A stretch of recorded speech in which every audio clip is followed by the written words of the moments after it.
ঘি আর এখানে দিচ্ছি এক দিয়ে সুজি 200 গ্রাম। ভালো করে নেড়ে একটু ভেজে নেবো। এই সুজিটা একটু নেড়ে হালকা ভেজে নিয়েছি। এবার দিয়ে দিচ্ছি 200 গ্রাম মতো চালের গুঁড়ো, তাহলে শুকনো গুঁড়ো আমাদের গুঁড়ো দিয়ে দিচ্ছি।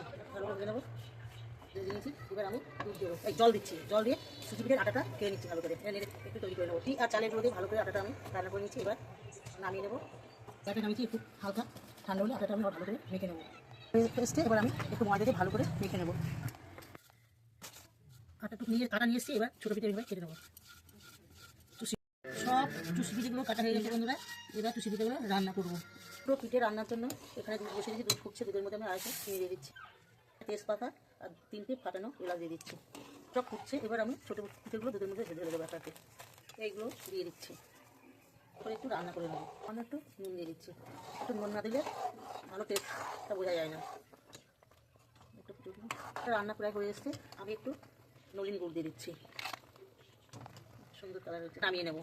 চুষি পিঠে দেখুন বন্ধুরা আমার রান্না হয়ে গেছে। এবার আমি গ্যাসটা বন্ধ করে দিয়েছি। এবার একটু থালায় নামিয়ে দেবো। চুষি পিঠে বন্ধুরা আমার হয়ে গেছে। এবার আমি একটু থালায় তুলে দেখাচ্ছি তাহলে।